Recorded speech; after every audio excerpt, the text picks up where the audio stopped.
Welcome back to English for Specific Purposes on Telescola. I'm Mr. Daryl. And I'm Miss Thათია.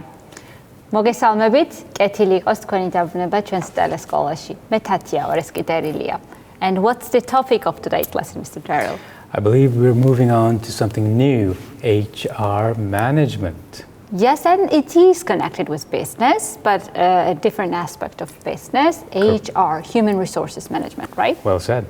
Okay, but I think that before we move to the lesson, we have to look at our agenda. And what do we have on our agenda today, Mr. Daryl? We'd like to lead off with a bit of a discussion, and that will lead us to the vocabulary. And from there, we will have a look at the reading text that we have for today. And then the grammar section. From there, we will wrap things up and give you some homework. Okay. დღევანდელი გაკვეთილი, როგორც ყოველთვის, დაიწყება შესწავლით, შემდეგ შევისწავლით ახალ სიტყვებს, შემდეგ წავიკითხავთ ტექსტს, ამას მოყვება გრამატიკა და სავარჯიშოები, შემდეგ შევაჯამებთ გაკვეთილს და დავასრულებთ საშინაო დავალებით, როგორც ყოველთვის. Okay, let's get started. So before we move on to the vocabulary, I would like to ask you, how do people usually find jobs in your home country? Oh, well, in Canada, we have the usual online websites where you can find jobs, but there's something called a job center as well. You register with a center, and they find you a job, but they take a little percentage from your salary. Oh, that's a good thing. I don't think that we have such kind of a thing in Georgia. People mostly find here jobs on the websites and also through connections. It's very common to find a job here through connections. Networking. Yeah. The power of networking. Yes. And one more question. Have you ever applied for a job and were you successful, Mr. Daryl? Yeah, I mean, it happened many times. I've applied many times, gone through the interview process many times, and and successful as well. Me too. Of course, I have gone through a lot of interviews. I have applied for jobs first of all, then I have been shortlisted and then been interviewed, and very often I have been successful very often, to say the truth. Okay, and I think that it's time to move to our first set of vocabulary, and let's see what we have here. So the first word we have is recruitment. Recruitment is a noun, and in Georgian it means სამსახურში აყვანა დაქირავება. So how would you define that word, Mr. Daryl? Recruitment. I'd say it's the process of finding new staff or new members for your company through some sort of organized process. Okay, thank you. Recruitment is a noun, and in Georgian it means სამსახურში აყვანა დაქირავება. And a good example here, a survey in January highlighted the recruitment of people with leadership skills as one of HR directors' biggest worries. Yes, it's quite hard to recruit qualified and talented staff. Do you agree with me? I definitely agree. Okay. And our next word is to headhunt. To headhunt is a verb, and in Georgian it means კადრების მოზიდვა, გადმობირება. So does it mean that when you know that somebody, some talented person is working somewhere in another company, and you try to persuade him to move to your company? Is this process called to headhunt or headhunting? Yeah, and that explains the name as well, because headhunt has a bit of a sort of aggressive feel, and it is kind of aggressive. You go out and you pick a really talented member from another company, and you convince them to come to you by giving them a higher salary, more perks, more benefits. So to headhunt is a verb, and in Georgian it means კადრების მოზიდვა, გადმობირება. And a good example here, she was headhunted by a rival firm. That's exactly why it's not very liked. It's not very ethical thing, right? Okay. Well, the next word is leave. So you know everybody knows the word leave, but just we are going to learn a new definition of this word, and leave is a noun. As a noun means შვებულება. Leave, შვებულება. How would you define that word, Mr. Daryl? Well, everyone's favorite time of the year, perhaps when you take leave, you get time away from work for a certain amount of time. Okay. And it's usually paid, right? Yeah, and it's usually paid. So I've asked if I can take a week's unpaid leave. So leave can be paid or unpaid, right? If so you're lucky. leave, if you're lucky. Leave is a noun, and in Georgian it means shvebuleba. Okay, and the next word is? Appraisal. Appraisal, a noun, appraisal. And in Georgian it means shepaseba. Tanamshromli sakhmianobi shepaseba. Appraisal. When does it happen and what kind of process is it, Mr. Derill? It's a meeting that you have if you're a manager with your employee, and you discuss his performance, his aims, his future with the company, and you let him know as well what you think of him. And I think that it's a very important part of work, right? Yeah, well, how else will the employee know what's expected from the employer? Yeah. So appraisal is a noun, and in Georgian it means shepaseba. And here we have an example. Many companies operate regular job appraisals, often on an annual basis. So it's done annually, okay, every year. Okay, and the next word is to resign. To resign is a verb, and in Georgian it means თანამდებობიდან გადადგომა წასვლა. So does it mean when you say officially to your manager that you are leaving the job? Yes, and sometimes it's a happy moment, or sometimes it's a sad tragic moment. So. Okay, to resign is a verb, and in Georgian it means თანამდებობიდან გადადგომა წასვლა. And what is an example? She resigned as a director. So it means that she's not the director anymore. Yeah. Yeah. Okay. And the next word is applicant. Applicant is a noun, and in Georgian it means კანდიდატი, განცხადებელი. So when you apply for a job, you are an applicant at this moment. Am I right? Yes, not just for jobs, to university, lots of different situations where you are formally making an application to become a part of whatever it is. Okay, clear. So, and an example here is, how many applicants did you have for the job? So applicant is a noun, and in Georgian it means კანდიდატი, განცხადებელი. Okay, and I think that we have finished with the words, and it's time to practice. I think that we will see the definitions of the words, and we have to choose the right word for the definition. You're right. Okay. Will you try? I will read the definition, you'll try. Go ahead. So the first definition is the process of finding people to work for a company or become a new member of an organization. Ms. Thatya, I think this is recruitment. And you're right. So the process of finding people to work for a company or become a new member of an organization is recruitment. I'm going to read the next one for you. Yeah, I'm ready. Very good. To give up a job or position by telling your employer you are leaving. If I decide to leave the company, I will resign. So it's called just that I'm resigning. Let's check. And I'm right. So Perfect. To give up a job or a position by telling your employer that you are leaving is called to resign. And now you will try. To persuade someone to leave their job by offering that person another job with more pay and a higher position, which I said that I meant was not quite ethical, is called Headhunting. And you are right.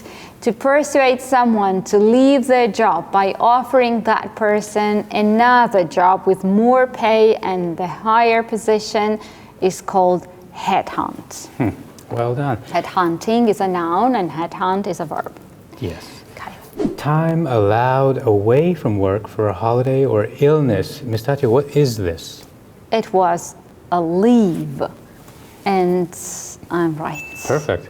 So time allowed away from work for a holiday or illness is called leave.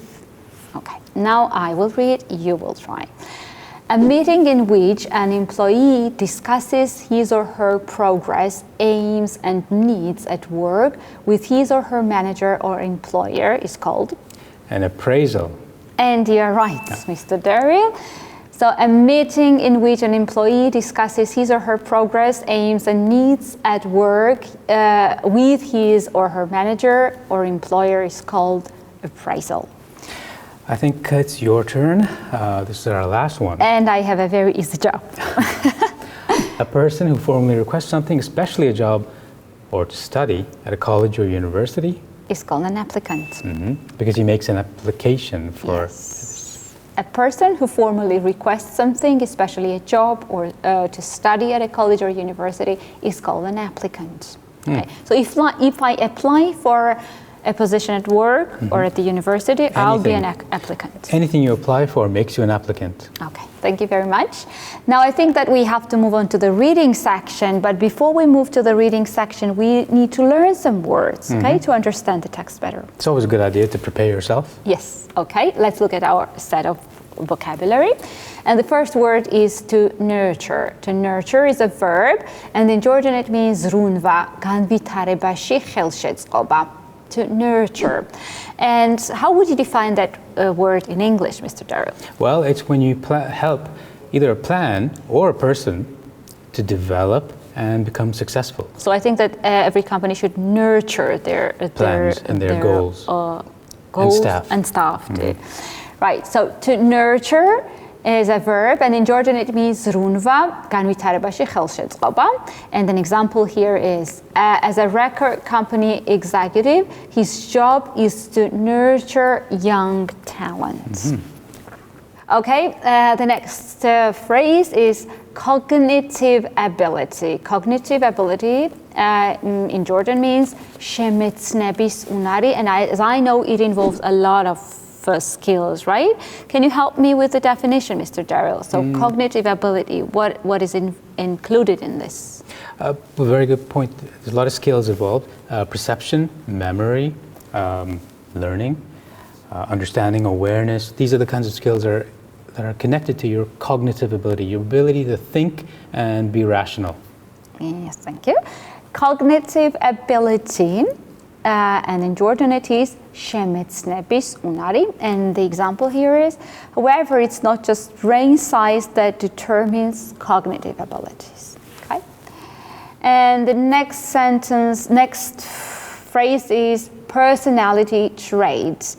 Personality trait in Georgian is ეროვნული თვისება, and we all have our personality traits. Okay, can you give us some more details about the word? It's a characteristic, a certain feature of something like a personality. Okay, our next word is compensation package. Compensation package in Georgian means ანაზღაურება. So does it mean salary? Is it the same as salary, Mr. Derill? It's connected to it. It's the total package and benefits as well that an employee gets for doing his job. Okay, so it includes all other benefits apart from salary, right? Might be insurance or anything. Okay, compensation package, ანაზღაურება. And an example here is, health and dental insurance might be considered a vital part of the compensation package. So at some jobs, people get a health and dental insurance, for example. It's one of the benefits at work, and this is included in compensation package, right?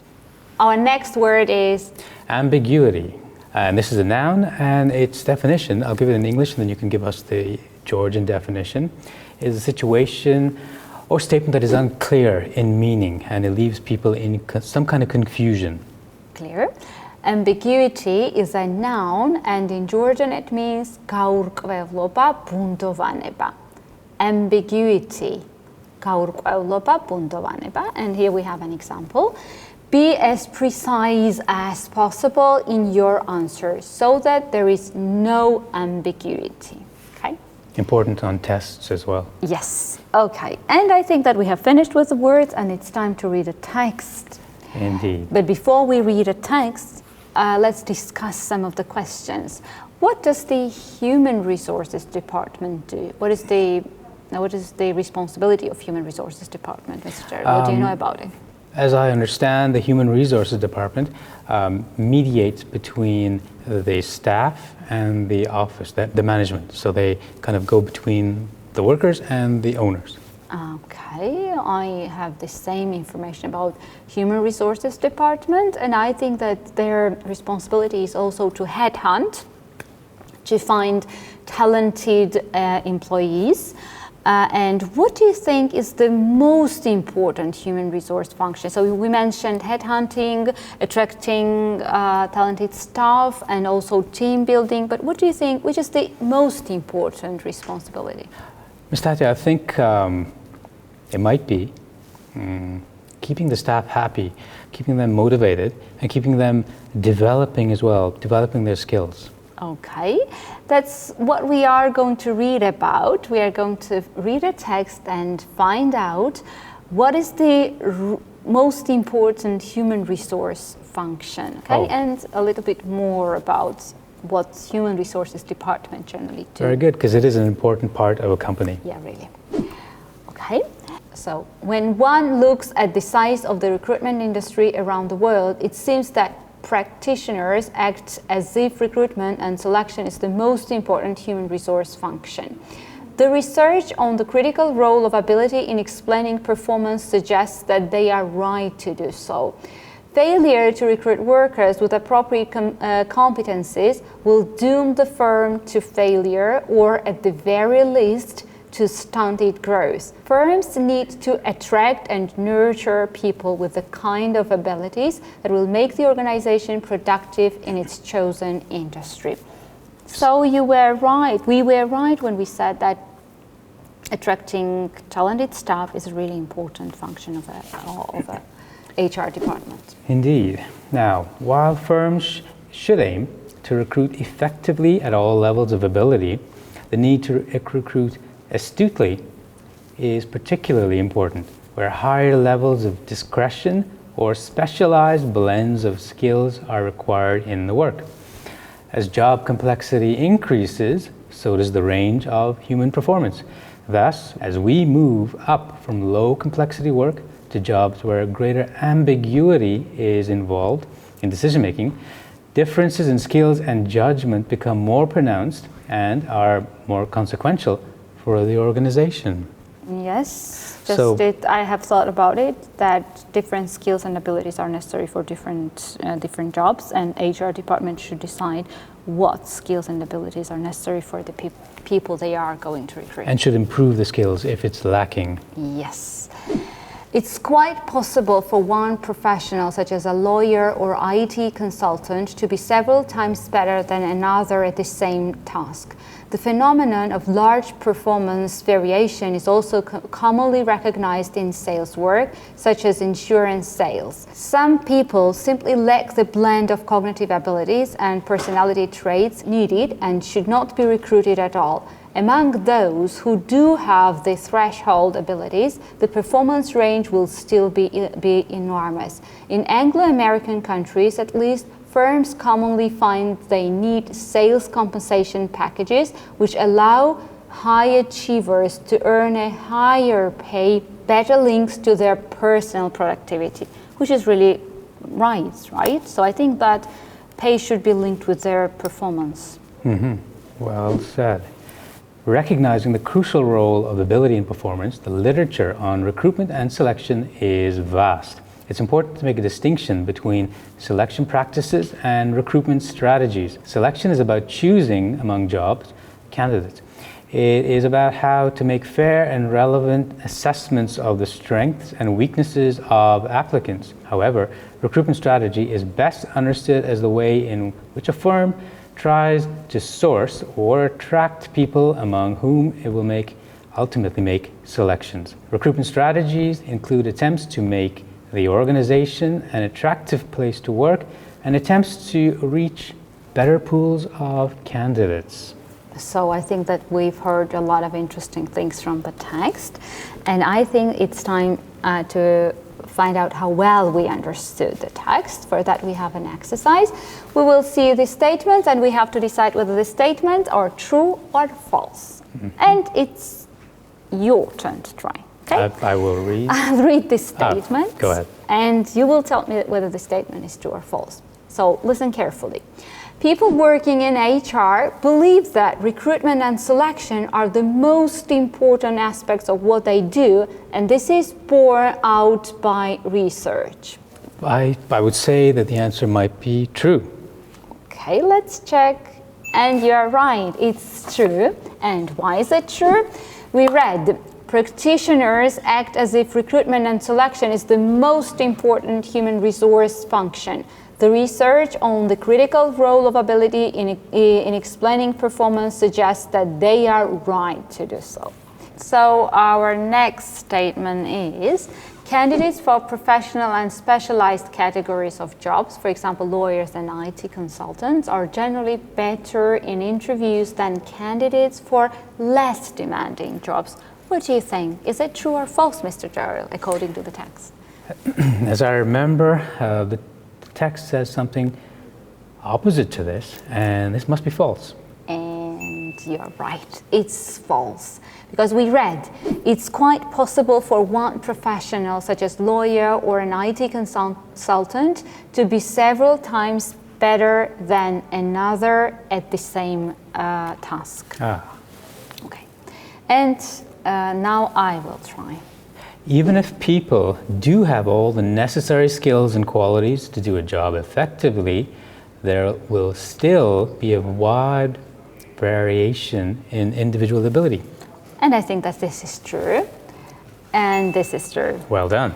Okay, because we read, among those who do have the threshold abilities, the performance range will still be enormous. And one more, and I think that you have to try. I will read it for you.